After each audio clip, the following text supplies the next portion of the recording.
Hi there, Rue here. Today we're talking about research. Research does not have to be a scary thing.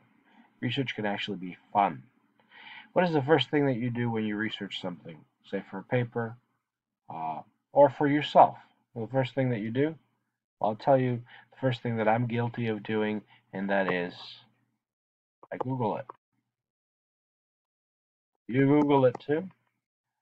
Um, there's nothing wrong with Google. Google is a great search engine, but in terms of academic research, it's going to give you limited information, limited possibilities. A lot of the academic resources and academic um, uh, uh, sources that you need to do academic research are paid services. All right. So Google may take you to different providers, but you'll have to pay for it. You don't want to do that, and plus it's going to take too long. All right. Okay. So what about Google Scholar? Okay. Yeah, Google Scholar is okay, but again, it has limited information. It has a little more than the regular search engine, um, but Google Scholar is incomplete. Um, I think that the best thing that you can do is go to your um, library. Now, I know that the library is closed, so you go to the website. This is a great way to do research. Let me show you. Okay, go to your college to DVC's homepage. All right, scroll down a little bit, then go to library. Okay, then come down, scroll down a little bit, and then you see Pleasant Hill Library. That's the one that you want to hit. Okay, then you are at the DVC library homepage. Scroll down till you see this um,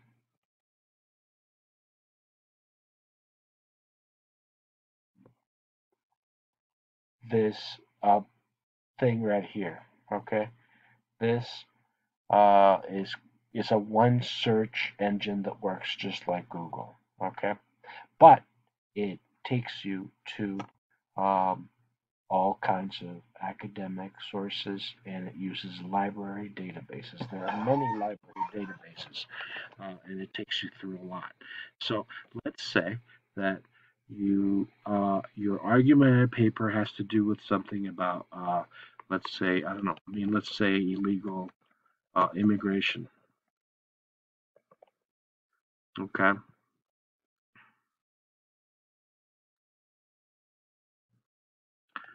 you do a one search, and it takes you to the first to the default library search engine, which is EBSCO, and actually happens to be my favorite one. So here it gives you your results, all right, but it gives you 86,000 results. So you might want to narrow your search. You go to the left column over here, and you scroll down. Make sure that you click this button right here, this box. Click this box to give you full text only. Otherwise, if you don't have that checked, it's going to give you all kinds of sources. But then when it comes down to downloading or reading the information, it's not going to give you the complete information. Full text only. All right. You can search. You can even make this narrow all results. Say you want to narrow it down to news, okay, and academic journals. Why is it doing that? Okay, so news and academic journals. Okay, and let's say what else? Well, books. Okay, sure. Okay, so now your results are not as scary. You only have 64,000 results now. Okay, all right, so you get the picture. Now, a beautiful thing about this page is that you can save your articles. You can let's see if we can get that. I can show you that. Where does it go? Yeah, let me show you. All right, so let's say you click on on something that looks interesting. All right, you can save. See this menu right here. All right, you can save your entries. You can cite them. Okay, say you want to cite them in MLA. You click there, and it gives you the different possibilities. You scroll down until you find MLA, and here is your MLA citation, which is what you're going to need for this class. All right. Make sure that you take a look at the video on MLA citations. Anyway, you can also print, you can email, you can do all kinds of things, you can organize. All right, let's go back to the page where we have the article. The best kind of academic, most reliable information can be found here in academic journals, because academic journals are peer reviewed by experts in the field of whatever the subject, and the articles are written by experts. They are edited by committees of experts. Okay, they're not biased. They are only interested in their field of study. Okay, so for example, this one, the Journal of Regional Science. This one, the Regional Science. Well, this is going to be interested in regional science. So they're going to have scientists that go around the country and look at science in different places, right? All right. So that's the best kind of journal that you can have. The best kind of source that you can cite. It's going to be the most reliable one. Let's say illegal immigration, deportation, and optimal timing, and you think that sounds good. Go ahead and log in, because in order to get your information, to get the services from the website, you're going to have to log in. Make sure you're logged in. I wasn't logged in, so I was unprepared. But here I am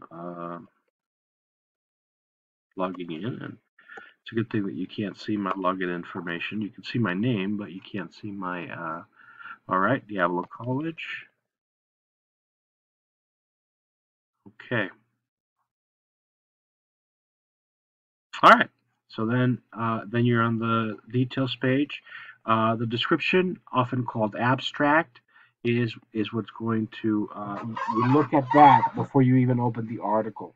Look at the description or the abstract, and if it's anything that interests you, save it and then deal with it later. Go on to the next one. Okay, and let's say that you do like it, so you open up the PDF, and I recommend that you download your PDFs only once you're sure that you're going to use them. Otherwise, you can just save them here. Here, it gives you the abstract, which is the same thing as the description of what it's about. Okay, and then if you're still interested, go ahead and preview the article and skim it. Go over like headers and titles. This doesn't have any. It has some headers and titles, headers and subtitles. And if it interests you, then you can save it. You can read it. What I would recommend that you do is that you collect about 12 to 15 articles for an essay, maybe, and then out of those 12, 14, do you have to read them all? No, don't read them. Save them and then preview them, and then put them in piles. You know, this is the maybe pile. This is the I'm going to read pile, and then let's say that you narrow down your results to five or six articles that you like. Those are the articles that you skim and preview and save on your computer, and make sure that you have all the bibliographical information for those in MLA style. Okay, and then from those, you select the ones that you're going to engage in deeper. Are you going to read all 5 or 6 articles? Well, you skim through them. But maybe 2 or 3 articles are going to be very interesting to you, and you're going to want to read completely. All right, so this is the best search engine that you can use for this kind of work. And let's take a look now at some handouts that I'm going to give you. Okay, your sources, when it's not an academic essay or a scholarly essay, your sources that you use need to pass the crap test. Ha ha ha ha, cute. Currency, is the information timely? When was it published? Relevance, what is how does this relate to your own article, to your own essay, to your own research? Authority, well, is it a credible source, or is it just some website or some blog? Is the author an expert? That kind of thing. Accuracy. Well, is it telling you the truth? Is it telling you information that is fact checked, or are they just or is it just opinion?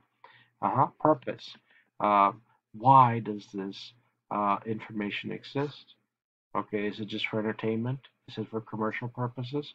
Well, if you find something that you like that on a commercial website or a entertainment website, well, it may not be the best source for you. So you need to make sure that all your sources pass the CRAP test.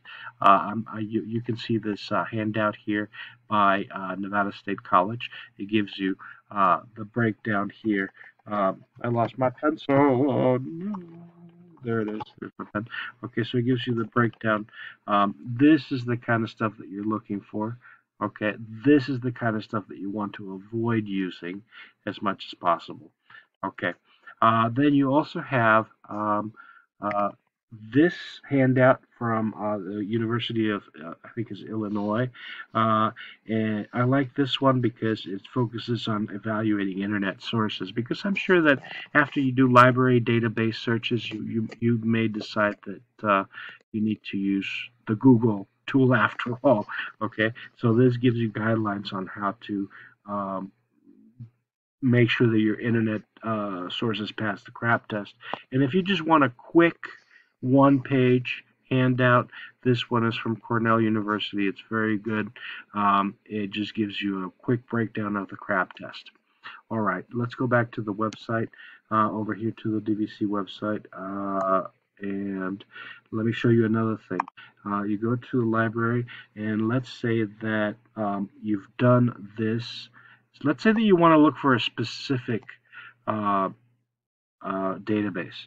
You can also do this. You can go to the databases, right? And you see all these letters here. Well, all the ones that are in blue links.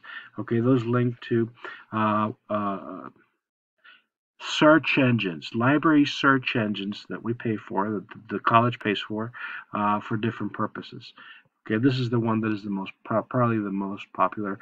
This one is good for video, and you see you have all these uh, different